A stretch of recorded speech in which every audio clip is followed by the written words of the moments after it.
सीमांत जोत में या मार्जिनल होल्डिंग में क्या है कि ऐसे लोग जिनके पास 1 एकड़ से भूमि कम हो, ठीक है, 1 एकड़ से कम हो भूमि, ठीक है, कम भूमि हो, उसको हम सीमांत जोत कहते हैं।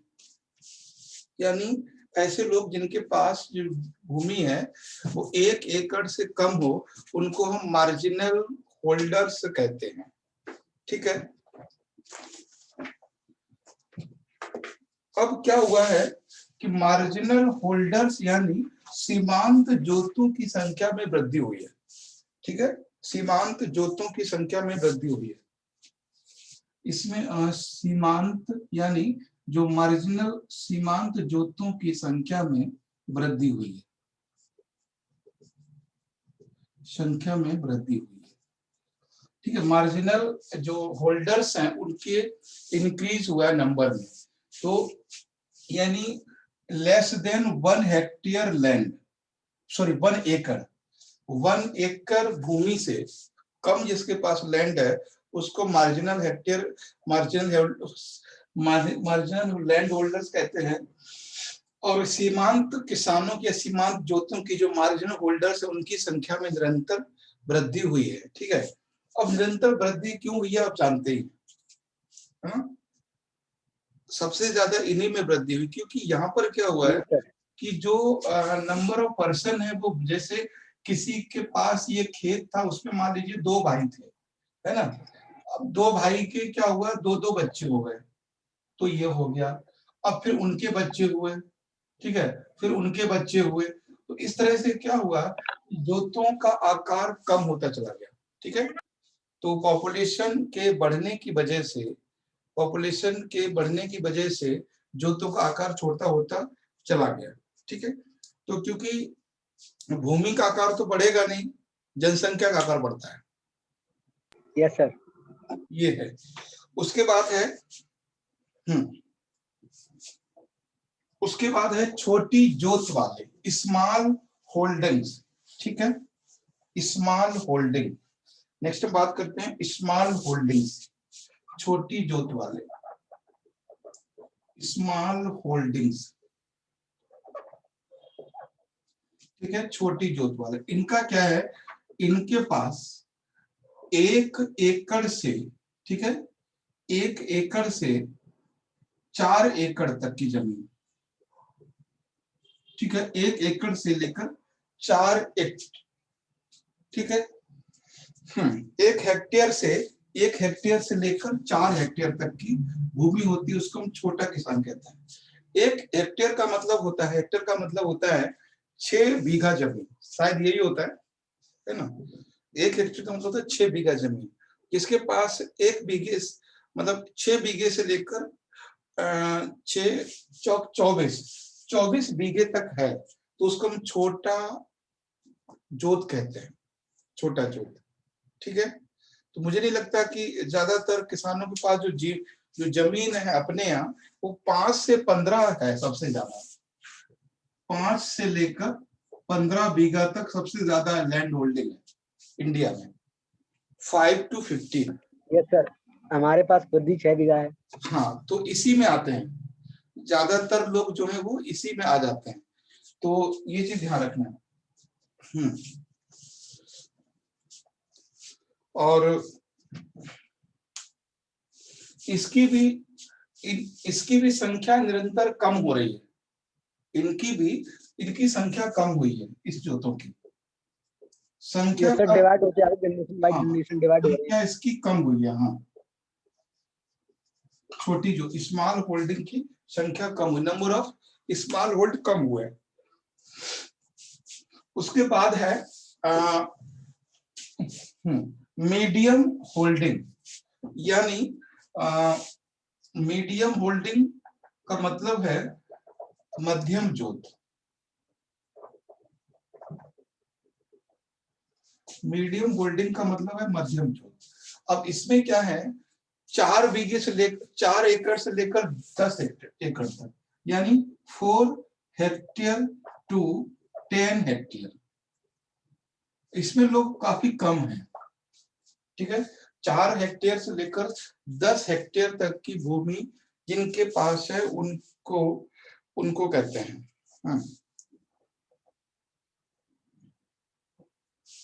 ठीक। अभी अभी ये जो संख्या है भारत में काफी कम है, इसकी अत्यधिक तेजी से कम हुई है, ये डिक्रीज हुआ है, ठीक है। ये डिक्रीज हुआ है, ये चीज ध्यान रखना है, ये डिक्रीज हुआ है, बहुत तेजी से कम हुई है इसकी। तो जब भी पूछेगा ये पूछेगा कितनी है ये, तो वो पहली है सीमांत यानी मार्जिनल 1 हेक्टेयर से कम, स्मॉल 1 हेक्टेयर से 4 हेक्टेयर, मीडियम 4 हेक्टेयर से 10 हेक्टेयर। अब बात करते हैं लार्ज होल्डर्स की, बड़ी जोत, ठीक है, लार्ज होल्डिंग्स की। लार्ज होल्डिंग्स, ठीक है, जो बड़ी जोत है उनकी बात करते हैं। अब बड़ी जोत का मतलब है 10 हेक्टेयर से अधिक, जिसके पास 10 हेक्टेयर से ज्यादा भूमि होती है, से अधिक, ठीक है, more than 10 hectare is known as a large hold. अभी ये कितना है, टोटल का केवल 4% है, टोटल जो जोत है उसका मात्र 4% है, 4% है। तो ये है आपका 3 जोत हो गई। सर इसकी जनसंख्या में भी तो कमी हो रही है, इसकी जो संख्या है वो भी डाउन हो रही है, हेक्टेयर से डाउन होती है। 10 हेक्टेयर मतलब है कि ये जमीन है 60 बीघे से ज्यादा, है ना, 10 का मतलब 60 बीघे से ज्यादा, और एक नाम पे 60 बीघा बहुत ही कम है ना, बहुत ही कम है। ये पंजाब में, हरियाणा में, इधर तो हो सकती है, बाकी जगह बहुत कम है। ठीक। एक हेक्टेयर में कितने बीघा होता है? 6 बीघा। 6 बीघा। हाँ, और 1 बीघा में कितने गज होता है? गज का तो नहीं पता, लेकिन बिस्वा होता है, बिस्वा जहां तक मुझे पता है, और एक्यूरेट मुझे भी नहीं पता है क्या है, तो 20 बिस्वा होता है शायद, 20 गज तो नहीं कह सकते हैं, 20 बिस्वा। और बिस्वा क्या होता है ये भी मुझे नहीं पता है, एक बार देख लेना आप लोग, कभी एग्जाम में ये आ सकता है, क्योंकि रेवेन्यू सिस्टम में जा रहे हो तो ये चीजें पता होनी चाहिए। Yes sir.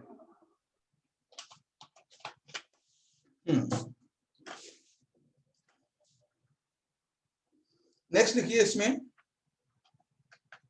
आर्थिक जोत क्या होता है। आर्थिक जोत, इकोनॉमिक होल्डिंग्स, इकोनॉमिक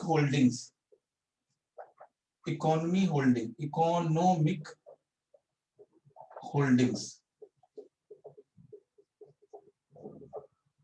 ठीक है, इकोनॉमिक होल्डिंग्स।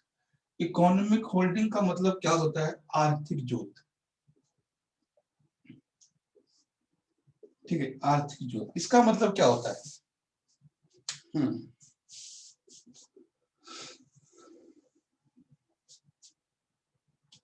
तो जो बटाई में कराते हैं वो है क्या इकोनॉमिक जोत? नहीं, बटाई में देते हैं जमीनों को। आर्थिक जोत, इकोनॉमिक होल्डिंग्स का मतलब होता है कि इतनी भूमि जिसमें कम से कम उस परिवार का रोजगार पूरा हो जाए, यानी उसको बाहर से अनाज खरीदने की जरूरत ना पड़े। तो लिख लीजिए, आर्थिक जोत वह जोत है जो कृषक की उचित जीवन स्तर प्रदान कर सके, ठीक है। तो इकोनॉमिक होल्डिंग्स आर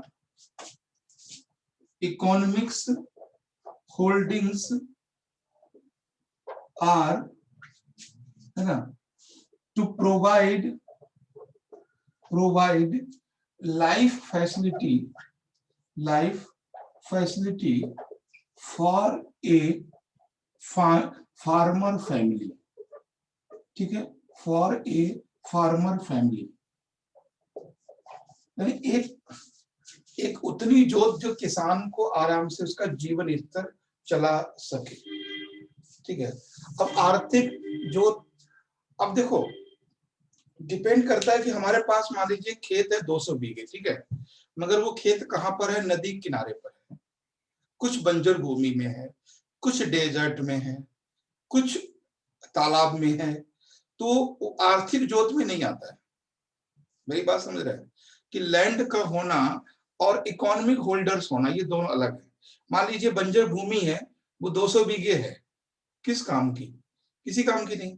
जिस पर एग्रीकल्चर नहीं होता है, जिसका कोई यूज नहीं है, हमारी नदी किनारे है, नदी के किनारे हमारी है 100 बीघा, क्या फर्क पड़ता है? कुछ कृषि नहीं हो पाएगी उसमें। तालाब में भूमि है, तालाब में अगर 50 बीघे भी है तो क्या फर्क पड़ता है उसमें? ठीक है। तो आर्थिक जोत का मतलब होता है जो प्रोवाइड लाइफ फैसिलिटी, यानी जीवन की सुविधाएं प्रदान कर सके, इतनी जमीन।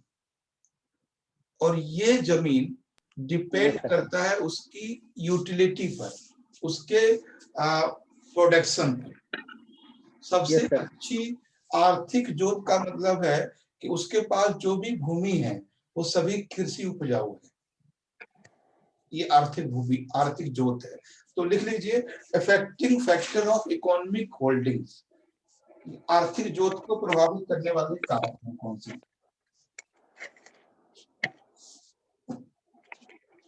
आर्थिक जोत है ना, अफेक्टिंग फैक्टर,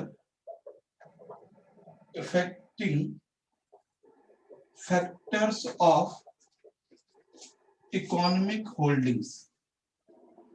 ठीक है, इकोनॉमिक्स होल्डिंग्स, होल्डिंग्स, ठीक है, होल्डिंग्स। इकोनॉमिक होल्डिंग्स हैं, उनको कौन कौन से फैक्टर इफेक्ट करते हैं। ठीक, अब देख लीजिए कौन कौन से करते हैं। पहला है सॉइल फर्टिलिटी, सॉइल फर्टिलिटी यानी मृदा की उत्पादकता। मैंने यही बोला कि अगर आपकी भूमि रेतीली है, अगर आपकी भूमि कहीं बंजर में है, कहीं पानी में है, तो उसका कोई मतलब नहीं है। ठीक है। तो पहला है सॉइल फर्टिलिटी या सॉइल प्रोडक्टिविटी। नेक्स्ट है इसमें इरिगेशन। मान लीजिए एक ऐसी जगह पर है जहां पर पानी नहीं पहुंच पा रहा है, ठीक है, इरिगेशन। इरिगेशन मतलब जहां पर पानी नहीं पहुंच पा रहा है, ना तो पानी ग्राउंड वाटर है वहां पे, और ना ही सरफेस वाटर हो पा रहा है, और ना ही कोई वहां पे कैनाल पहुंच पा रही है। तो सिंचाई भी बताती है, कहते ना कि लोग यार वहां पे क्या फायदा जमीन खरीदने पर, पानी तो वहां है ही नहीं, पानी वहां नहीं है। पर एक तरह से बंजर जमीन हो सकती है ना। हाँ, बंजर जमीन हो सकती है, तो जहां पर सिंचाई साधन नहीं है। तो बंजर जमीन क्या बोलते हैं इंग्लिश में? Barren land. हाँ, बैरन लैंड है ना, बैरन लैंड। ठीक है, बैरन लैंड है। उसके बाद देखिए यहाँ पे इरिगेशन। नेक्स्ट है एग्रीकल्चर टेक्नोलॉजी, कृषि पद्धति, कृषि पद्धति, agriculture technology, agriculture agriculture technology, sorry, agriculture technology ये भी बहुत इंपॉर्टेंट रखती है। कृषि पद्धति, जैसे मान लीजिए अगर कोई खेत है जो पंजाब में है, जैसे मान लीजिए सपोज कीजिए एक खेत है 1 एकड़ का है, ठीक है, 1 एकड़ का खेत है, ये पंजाब में है ना, और 1 एकड़ का खेत सेम है झारखंड में, ठीक है, झारखंड में है, सेम है झारखंड में, खेत का साइज सेम है, तो इकोनॉमिक होल्डर कहाँ की ज्यादा होगी? पंजाब की। 1 एकड़ भूमि झारखंड के किसान के पास है और 1 एकड़ ही पंजाब के पास है, क्योंकि वहाँ पे नदियां भी ज्यादा हैं और मैदान एरिया है। हाँ, यहाँ नदियां कम है, प्लेन एरिया नहीं है। हाँ, तो टेक्नोलॉजी भी वहां पर है। तो इस तरह से है इरिगेशन टेक्नोलॉजी। नेक्स्ट है इसमें use of machine in agriculture, use of machine in agriculture, ठीक है। एग्रीकल्चर का इस्तेमाल करना, एग्रीकल्चर में मशीनों का इस्तेमाल।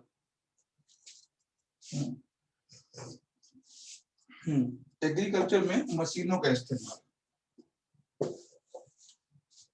तो ये है। उसके बाद है फसलों की प्रकृति, नेचर ऑफ क्रॉप, ये भी डिपेंड करता है। वैसे नेचर ऑफ क्रॉप जो वो तो क्या क्लाइमेट डिपेंड करता है, नेचर ऑफ क्रॉप्स, फसलों की प्रकृति।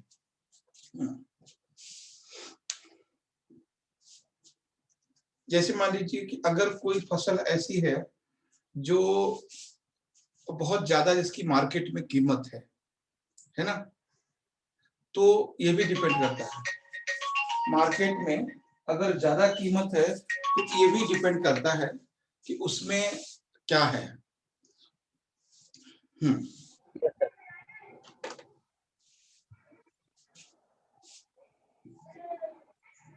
ठीक है। अच्छा, इसमें एक चीज और बताएं हम, एक छोटा सा डेटा लिख लीजिए। देश में जोतों का आकार किस राज्य में सबसे ज्यादा है, उससे छोटा किसमें, उससे छोटा किसमें, इस तरह से लिख लीजिए। तो पहले लिखिए J average size of land holdings या holdings, land holding, average size of land holding, land holdings, ठीक है, holdings, average size. Average size का मतलब सबसे सबसे बड़ी लैंड होल्डिंग कहां पर है, तो सबसे बड़ी लैंड होल्डिंग है राजस्थान में, ठीक है, राजस्थान में सबसे बड़ी है। उसके बाद है महाराष्ट्र में, नेक्स्ट है महाराष्ट्र, महाराष्ट्र, ठीक है। उसके बाद है गुजरात, उसके बाद है मध्य प्रदेश, गुजरात और फिर है मध्य प्रदेश और फिर है हरियाणा, ठीक है। तो इस तरह से है। एक मिनट में इसको चलिए छोटा में लिख देता हूं। पहला है इसमें क्या है, राजस्थान, ठीक है। उसके बाद है गुजरात, सॉरी महाराष्ट्र, राजस्थान और महाराष्ट्र। उसके बाद है गुजरात, फिर है एमपी और फिर है हरियाणा, ठीक है। ये 4 हैं स्टेट जहां पर लैंड होल्डिंग का साइज नहीं है इसमें है। यूपी नहीं है, यूपी क्योंकि यूपी भी एक बड़ा स्टेट है और प्लेन एरिया है आपका, क्योंकि राजस्थान आ गया इसमें, यूपी महाराष्ट्र आ 15, गया, महाराष्ट्र टोटल प्लेट्यू रीजन में है आपका। हरियाणा आ रहा है, हरियाणा में छोटा सा राज्य है जबकि यूपी तो बहुत बड़ा है। यूपी में ना होने का रीजन समझिए क्या है। यूपी में ना होने का रीजन है कि यूपी में पॉपुलेशन डेंसिटी ज्यादा है। आप खुद इस चीज को महसूस कर रहे हैं, सबसे ज्यादा जनसंख्या वहां पर है। तो जनसंख्या वहां पर है तो लैंड होल्ड का साइज, मैं कह रहा हूँ, बात ये हो रही लैंड होल्डिंग का साइज कहाँ बड़ा है, तो साइज तो राजस्थान में बड़ा होगा ना, अच्छा, गुजरात में बड़ा ये होगा। सर लोगों पे जमीनें कहाँ पे ज्यादा है, किसके नाम पे जमीन ज्यादा, 60 बीघा से अधिक? एक नाम पे किसके ज्यादा है ना। Yes sir. अब जब एक परिवार में पहले 2 लोग थे, तो परिवार बड़ा हुआ, जनसंख्या तेजी से बढ़ी, खेती का आकार थोड़ी बढ़ गया। आप समझिए भारत की 1/4 जनसंख्या यूपी में रहती है, इंडिया की 1/4 पॉपुलेशन यूपी में रहती है, ठीक है। तो ये है। नेक्स्ट लिख लीजिए इसमें भूमि सुधार, लैंड रिफॉर्म, भूमि सुधार,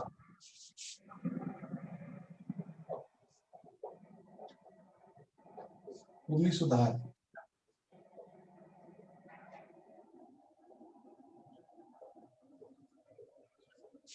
लैंड रिफॉर्म। अब देखिए लैंड रिफॉर्म का मतलब क्या है यहाँ पे, बताएं। सर गवर्नमेंट ने अब तक कितने भूमि सुधार किए हैं, जैसे आप क्या, इंदिरा गांधी ने क्या चकबंदी की थी एक भूमि सुधार के लिए। हाँ, और जो जमीनें थी जिन पे एक्स्ट्रा जमीन थी, सबको इनको किसानों को दिया गया जिनके पास जमीन नहीं थी। ठीक है, तो भूमि सुधार के जो था वो दो उद्देश्य थे भूमि सुधार को। ठीक है, भूमि सुधार के दो उद्देश्य थे। पहला तो ये था कि जो भूमि है, ध्यान समझिएगा, पहला ये था जो भूमि है उसका कैसे ट्रीटमेंट किया जाए, मतलब जहां पर कृषि नहीं हो रही है, जो भूमि बेकार पड़ी है, उसको कैसे सुधारा जाए, पहली बात।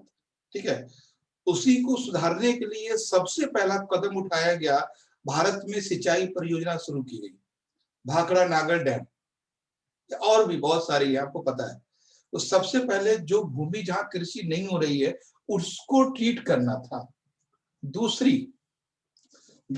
जो दूसरा था वो ये था कि जिन लोगों के पास भूमि नहीं है उनको भूमि प्रदान की जाए। भूमि सुधार का पर्पस सिर्फ ये नहीं था कि जिन लोगों को भूमि नहीं है उनको दी जाए। बहुत सारे ऐसे देखो आज तक चले आ रहे हैं, चाहे वो सॉइल हेल्थ कार्ड हो, है ना, चाहे वो किसान बीमा हो। Yes sir. तो ये सारी चीजें जो है भूमि सुधार को लेकर थी, और यानी भूमि की उपजाऊपन को बढ़ाना था। और जिनमें से एक कदम उठाया गया था कि चकबंदी नाम सुना होगा आपने। तो चकबंदी क्या था कि अगर हमारा खेत अगर 4-5 जगह है तो उसको 1 या 2 जगह लाके कर देना। चकबंदी का मतलब ये था कि छोटे छोटे खेत थे उनको एक जाके ला के खड़ा कर देना। ये चकबंदी ज्यादातर हुई है 84-80 के आसपास में। ठीक है, इंदिरा गांधी के समय में चकबंदी बहुत ज्यादा थी, और ये चकबंदी पूरे देश में हो भी नहीं पाई थी। चकबंदी फेल हो गई थी, और फेल होने के बहुत सारे रीजन थे। सबसे बड़ी थी चकबंदी जो की गई थी वो उन लोगों को बिचौलियों ने ज्यादा खुश कर लिया, यानी जो गरीब लोग थे उन बेचारों को बहुत दूर खेत दे दिया गया, और जो अमीर थे या जो थोड़े से दबंग टाइप के लोग थे उन्होंने अपने पास में ले लिए, और ऐसे खेत ले लिए जो ज्यादा उपजाऊ वाले थे। कम उपजाऊ वाले उन लोगों को दे दिए जो बेचारे गरीब थे, जिनकी कोई अधिकारियों तक पहुंच नहीं थी। बहुत मतलब एक जैसे कहते हैं कि जाति व्यवस्था ने कैसे चीजों को बिगाड़ा है। मान लीजिए अगर कोई अधिकारी आया गांव में तो वो अनुसूचित जाति घर तो ना तो बैठेगा, ना वो खाना खाएगा, ना चाय पिएगा, पानी तक नहीं पिएगा। उसको जाना कहाँ है, पंडित जी के यहाँ जाना है, ठाकुर साहब के यहाँ जाना है, चौधरी साहब के यहाँ जाना है। Yes sir, yes sir. तो इससे क्या हुआ कि एक वर्ग ऐसा था जो हमेशा साइड में होता चला गया। ठीक, अब लिखिए, पहला लिखिए लैंड रिफॉर्म, लैंड ट्रीटमेंट लिखिए, लैंड ट्रीटमेंट यानी भूमि का उपचार करना था। अब इसे उपचार में बहुत सारी चीजें थी, सिंचाई के साधन विकसित करने थे, पानी पहुंचाना था, उर्वरक पैदा करने थे, और दूसरा था भूमि आवंटन, लैंड डिस्ट्रीब्यूशन, है ना। दूसरा था लैंड डिस्ट्रीब्यूशन जो मिसेज गांधी ने चलाया था। ठीक है, एक बात ध्यान रखना, एक मूवमेंट चलाया था विनोबा भावे ने, भूदान आंदोलन, तो वो अलग है। भूदान गांधी जी के समय चला था। भूदान का मतलब है अपनी मर्जी से गरीबों को भूमि दान कर देना। ठीक है, तो ये था। तो आप समझ गए कि लैंड रिफॉर्म में पहला था लैंड ट्रीटमेंट, और लैंड ट्रीटमेंट में बहुत सारी बातें थी, बहुत कुछ लिख सकते हो इसमें। और दूसरा था इसमें जो डिस्ट्रीब्यूशन ऑफ लैंड डिस्ट्रीब्यूशन। अब क्या क्या किया गया वो समझ लीजिए भूमि सुधार में। मेन पॉइंट लिख लीजिए कौन कौन से थे मेन पॉइंट कौन से थे वो समझिए।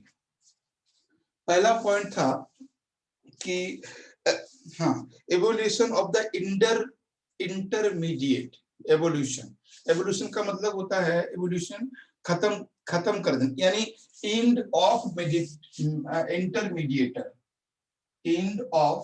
इंटरमीडिएटर, इंटरमीडिएटर, हाँ, मीडिएटर्स यानी बिचौलियों का अंत। ठीक है, इंटरमीडिएटर का मतलब है बिचौलियों का अंत किया गया इसमें। ठीक, जो बिचौलिया थे बीच वाले। दूसरा पॉइंट है उसमें कि लैंड रीडिस्ट्रीब्यूशन, लैंड रीडिस्ट्रीब्यूशन। ठीक है, रीडिस्ट्रीब्यूशन समझ गए आप, क्या होगा? रीडिस्ट्रीब्यूशन यानी भूमि का पुनर्वितरण, पुनर्वितरण, जिनके पास नहीं है उनको देना। उसके बाद है टेनेंसी रिफॉर्म, टेनेंसी रिफॉर्म, पट्टा संबंधी सुधार, टेनेंसी रिफॉर्म, रिफॉर्म। ठीक है, पट्टा संबंधी सुधार यानी पट्टे प्रदान किए गए लोगों को। पट्टे, टेनेंसी का होता है पट्टा देना, जानते हैं आप, जो गांव का मुखिया होता है उसके हाथ में होते हैं पट्टे देना। अब तो शायद नहीं है।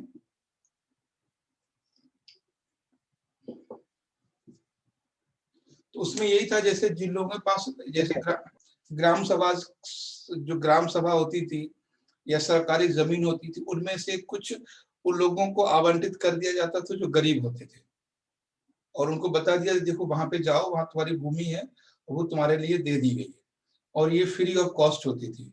ये लैंड रिफॉर्म का ही पार्ट था मिसेस गांधी के समय। उसके बाद था इसमें कि चकबंदी करना, जोतों का चकबंदी। ठीक है, हाँ, consolidation, consolidation, consolidation, consolidation, consolidation का मतलब होता है कि इसमें चकबंदी करना। चकबंदी, चकबंदी तो आप सब समझते ही है ना, चकबंदी कर देना यानी छोटे छोटे फील्ड, छोटे छोटे लैंड को किसी एक जगह लाके रख देना, इसको बोलते हैं चकबंदी। अब शिफ्टिंग करना एक तरह से, जैसे खेत है शिफ्टिंग करना, एक शिफ्ट कर देना। हाँ। उसके बाद है improvement in the land record, मतलब improvement of land record, improvement, improvement in land record. ठीक है, लैंड के रिकॉर्ड में इंप्रूवमेंट कर देना। ठीक है, जो लैंड का रिकॉर्ड है उसको इंप्रूवमेंट कर देना, उसको बोलते हैं लैंड। जैसे आपको पता होगा जोत बही एक आता है, इंतखाब, समझते हैं ना, मतलब जो, अब अगर हमारा खेत है तो हमारा खेत कानूनी होगा, उसके बाकायदा लिखित में होगा, और अच्छे से प्रमाणित किया जाएगा कि पश्चिम में कौन है, पूर्व में कौन है, दक्षिण में कौन है, उत्तर में कौन है, अच्छे से उसको प्रमाणीकृत किया जाएगा ताकि लोगों को पता चले। तो ये था। अब देखिए आप लोग की, ये तो था इसमें भूमि सुधार में ये चीजें की गई थी, लैंड रिफॉर्म। और एक टॉपिक ये भी आता है कि भारत में स्वतंत्रता से पहले लोग कौन कौन थे, और बाकी और ज्यादा चकबंदी का। ठीक है, उसके बाद एक टॉपिक है इसमें शस्य प्रतिरूप, cropping pattern, cropping pattern, cropping pattern.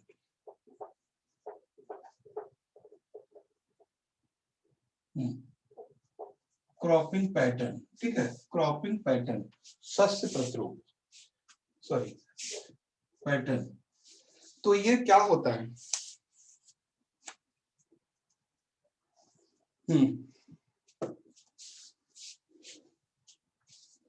Cropping pattern क्या है? शस्य, हिंदी में कहते हैं इसको शस्य प्रतिरूप। ठीक है, शस्य प्रतिरूप, क्रॉपिंग पैटर्न। क्या है ये? सर नहीं पता। तो नाम ही समझिए, ये क्वेश्चन यूपीएससी पूछा गया है एक बार कि क्रॉपिंग पैटर्न। देखिए बहुत सिंपल है, आपको समझ में आ जाएगा। जैसे मान लीजिए हम कुछ एक इंडिया का मैप बनाते हैं, इंडिया का मैप है ये, जो अगर हम यहाँ कोई कुछ ऑप्शन लिखेंगे, यहाँ पे कुछ लिखेंगे, यहाँ पे कुछ लिखेंगे, कुछ यहाँ पे लिखेंगे, कुछ यहाँ पे, कुछ यहाँ पे, कुछ यहाँ पे, ये कुछ हो गए, है ना। अब हमने बोला 1 2 3 4 5 6 7, ठीक। अगर आपसे पूछा जाए कि सबसे ज्यादा मिलेट्स कहाँ होंगे, क्या बताएंगे? बस यही है ना। समझ गए मेरी बात कि सबसे ज्यादा मोटा अनाज कहाँ होंगे? यही तो होंगे। सेकंड ये यूपी है, गुजरात में, सर गुजरात में। हाँ, तो 5 नंबर पे होंगे। अगर पूछा जाए सबसे ज्यादा चावल कहाँ होंगे, है ना, तो आपका एक हो जाएगा पंजाब। पंजाब, और ये 3 नंबर पे बंगाल, सर है ना। बंगाल। तो इस तरह से अगर अगर आपसे पूछा जाए कि रबड़ या मसाले की खेती कहाँ होगी, तो केरला कर्नाटका वाला रीजन हो जाएगा सर। यहाँ पे क्या होगा? सर रबड़ होगा यहाँ पे आंध्र प्रदेश में। ठीक है, खासकर ये 6 नंबर आंध्र प्रदेश रीजन है। आंध्र प्रदेश में क्या क्या होता है? चावल होते हैं, गन्ना होता है सर फल बहुत होते हैं इधर, फल। और चावल, गन्ना और तंबाकू। आंध्र प्रदेश में गुंटूर एक जगह है, वहां पे तंबाकू केंद्र है। तो ये ही सब है और कुछ भी नहीं। तो लिख लीजिए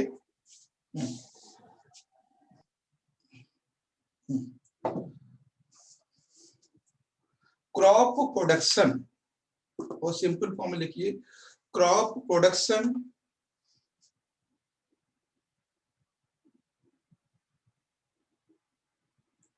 अकॉर्डिंग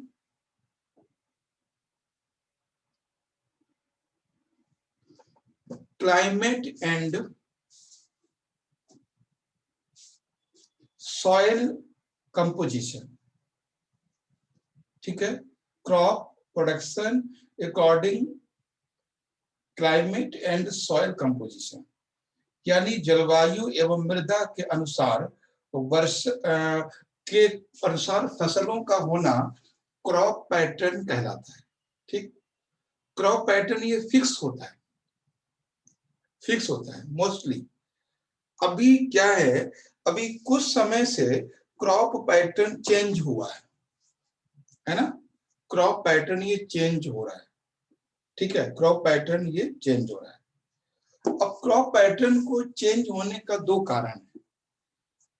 आप कभी उम्मीद कर सकते हो कि जब आप जैसलमेर में जाओगे वहां आपको भुट्टा मिलेगा, वहां आपको तरबूज मिलेगा, लेकिन ऐसा है, ठीक है। यानी जो क्लाइमेट जिसका नहीं है वहां पे वो फसल हो रही है ना, वहां पे वो फसल हो रही है। सर टेक्नोलॉजी और हाइब्रिड बीज हो सकते हैं ना इसका। बस, ठीक है। तो अभी जो क्रॉप पैटर्न है, तो पहली बात है कि क्रॉप पैटर्न क्या है उसको समझा देना है आपको शुद्ध हिंदी में। क्रॉप पैटर्न है क्या, ठीक है, ये क्या है, और उसको बाद इसको डिसाइडिंग फैक्टर कौन है इसकी, ठीक है, इसके डिसाइड कौन करता है, और इसका इंपॉर्टेंस क्या है, और इसमें चेंजेस क्यों हो रहे हैं, ठीक है, इसमें चेंजिंग क्यों हो रहे हैं। तो ये सारी बातें हैं, तो ये भी आप समझ गए और डिसाइडिंग फैक्टर भी समझ गए। इंपॉर्टेंस क्या है बता सकते हैं? क्रॉप पैटर्न का इंपॉर्टेंस क्या है? सब प्रोडक्शन बढ़ जाता है इससे, और हर जगह सभी सब्जियां, फल फ्रूट्स और जो भी अनाज है हर जगह उपलब्ध हो जाते हैं। नहीं, जैसे नेचुरल जो क्रॉप पैटर्न है उसका फायदा ये है कि वो प्रकृति के अकॉर्डिंग है। यस सर, हम इको क्रॉप फ्रेंडली। पैटर्न को अगर समझ लें हम अगर क्रॉप पैटर्न को समझ लें और उसको फॉलो करें, क्रॉप पैटर्न के अकॉर्डिंग ही हम क्रॉप करें, तो हमें कोई प्रॉब्लम नहीं होगी। हम केमिकल फर्टिलाइजर यूज करने से बच सकते हैं, हम पेस्टिसाइड यूज करने से बच सकते हैं, ठीक है, हम ज्यादा सिंचाई देने से बच सकते हैं, समझ आई मेरी बात। और हम इस ह्यूमन के नेचर के अकॉर्डिंग क्रॉप कर सकते हैं, तो ये नेचुरल है। आज जो प्रॉब्लम हो रही है हम लोगों को, वो यही हो रही है, ठीक है। हम किसी भी मौसम में धनिया मिल जाता है, किसी मौसम में कटहल मिल जाता है, हर सब्जी मिल रही है। क्या हर मौसम में हर सब्जी हमारे बॉडी के लिए सूट करती है ना? नहीं सर, नहीं करती है। तो वही चीज है, तो जब हमारे बॉडी को सूट नहीं करेगी तो उसका क्या फायदा। लेकिन हाँ, मार्केटिंग हो रही है, कौन सोचता है ठीक है चलो 2 घंटे की बात है, पेट थोड़ा गड़बड़ करेगा, कल सह लेंगे, खा लेते हैं, है ना। बड़ी मुश्किल से धनिया मिला है, खा लेते हैं, गोभी मिली है, मटर मिली है, जो भी सब्जियां मार्केट में है। तो इसलिए कहते हैं, एक बात ध्यान रखना है कि जो भी सब्जी मार्केट में महंगी हो वही मत खाओ। मतलब ये समझ जाओ, अगर ये कॉस्टली है तो जरूर इस सीजन की नहीं है। अगर आपको नॉलेज नहीं है तो, अगर जानकारी नहीं है तो बस इतना समझ लो, जो सब्जी महंगी है उसको मत खाओ। यस सर, बस। Yes sir. मतलब अभी जाओगे तो तुरई आपको मिलेगी 120 रुपए किलो, मतलब सीजन यस, की नहीं है। भिंडी जाओगे 80 रुपए किलो मिलेगी। सीजन नहीं है उसका। आम अभी 120 रुपए किलो है। तो मतलब यस क्या सर। है कि जो सब्जियां महंगी हैं, इसका मतलब है वो सीजन की नहीं है। अगर वो सीजन की नहीं है तो आपको नुकसान करेंगे। बहुत सिंपल सा कॉन्सेप्ट है, ठीक है। और जो सर आपके नेचर पास, वुमेन नहीं है ना वो, एक तरह से। हाँ, और जो आपके साथ में जाएगा वो सोचेगा यार ये महंगी महंगी ले रहे हैं और सस्ती सस्ती ले रहे हैं। और जो थोड़े से मतलब नए नए अमीर होते हैं, वो सब्जी वही लेकर आते हैं जो सबसे महंगी होती है ना। और लोग भी वही सर पसंद होता है, ऐसा करते ही हैं। होता है, ऐसा ही हाँ, होता है। वो बेमौसम में कटहल खाएंगे, है ना। तो ये चीज है। तो वो मेथी सब्जी तब नहीं खाएंगे जब वो 20 रुपए किलो होगी, तब खाएंगे जब 120 रुपए किलो होगी। यस सर, ये रीजन तो है। दिखाने के लिए कि हम कितना पैसे वाले हैं एक तरह से। कितना पैसे वाले, यस, ठीक है। ठीक। तो सबसे पहली बात है कि ये हो गया इम्पोर्टेंट। अब चेंजिंग क्यों आ रही है? चेंजिंग आने के 2 रीजन है, ठीक है। क्रॉप पैटर्न में चेंजिंग आने के 2 रीजन है। पहला तो है रिक्वायरमेंट, हमारी नीड है, नीड मोर प्रोडक्शन, ठीक है, नीड मोर प्रोडक्शन। कुछ लोग कहते हैं कि यार क्या क्या कर, कोई दिक्कत नहीं है, खाना खाने के लिए आप अपना उगा लो, बेचने के लिए वो उगा लो, ऐसा नहीं होता। माना कि आप बेच दोगे, लेकिन वो बिस्किट के रूप में आपके पास आएगा, ब्रेड के रूप में आपके पास आएगा, वो यस समोसे के सर। रूप में आपके पास आएगा, वो जलेबी के रूप में आपके पास आएगा, वो वापस आएगा आपके पास, ठीक है। ऐसा नहीं आपने केमिकल फर्टिलाइजर से उगाया वो आपने बेच दिया, या तो वो हर चीज आप घर की खाओ। दूसरी चीज होती है कि कुछ लोग बोलते हैं यार ऐसा करते हैं, इंटरनेशनल, इंटरनेशनल तुरंत निकाल के फेंक देते हैं। अभी आपको पता है कुछ दिन पहले यूरोप में हमारे आम को रोक दिया गया था, ठीक है, आम को रोक दिया गया था। तो इंडिया का अगर कोई भी ऐसा प्रोडक्शन है जो केमिकल फर्टिलाइजर्स होता है जो अनहेल्दी है, तो वो मार्केट में, वर्ल्ड मार्केट में, इंटरनेशनल मार्केट में उसकी डिमांड नहीं है और उसको मार्केट से बाहर कर दिया जाता है। उसका पहले टेस्टिंग होता है कि भाई ये हमारे लोगों के लिए ठीक है या नहीं है, तभी वो खरीदते हैं। ऐसा नहीं है कि कुछ भी खरीद लेंगे वो लोग। हम लोग भले हेल्थ कॉन्शियस ना हो, लेकिन वो लोग बहुत होते हैं, ठीक। और दूसरी चीज होती है टेक्नोलॉजी, और टेक्नोलॉजी ही है, और क्या, टेक्नोलॉजी, ठीक है, प्रौद्योगिकी। यानी प्रौद्योगिकी से हम लोग केमिकल फर्टिलाइजर बनाते हैं, प्रौद्योगिकी से हम लोग पेस्टिसाइड बनाते हैं, प्रौद्योगिकी से हम लोग सीड्स बनाते हैं। तो दो जो क्रॉप, अब हमें पता है, आपको दिसंबर के महीने में अगर आप जाओगे छत्तीसगढ़ में, आंध्र प्रदेश में, तो वहां चावल होते हैं दिसंबर के महीने में, है ना। तो ऐसा क्या रीजन है, हर मौसम में सब्जी हो जाती है ना। मतलब जून के मौसम में आपको गोभी मिल जाएगी, हरी गोभी, फूल गोभी हरी, भले वो कॉस्टली होती है। तो क्या होता है कि हम कोई भी सब्जी उगा सकते हैं, बट उसके लिए उतना ही हमें खर्च करना पड़ता है, यानी पानी देना पड़ता है, पेस्टिसाइड लगाने पड़ते हैं, ये बातें हैं, ठीक है। हम वो कुत्ता ला सकते हैं जो डेनमार्क में रहता है, लेकिन डेनमार्क के कुत्ता हम पाल तो सकते हैं, लेकिन उसको पालने के लिए हमें सर नेटवर्क प्रॉब्लम हो रहा है ना, नेटवर्क प्रॉब्लम हो रहा है क्या। चलिए कोई नहीं, बाकी चीज हम लोग कल ही कर लेंगे। आगे हेडिंग लिख लीजिए, भौतिक कारक, भौगोलिक कारक।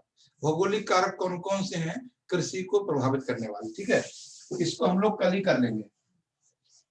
भौगोलिक कारक, अब तो साथ कटा भी नहीं है, ज्योग्राफिकल फैक्टर,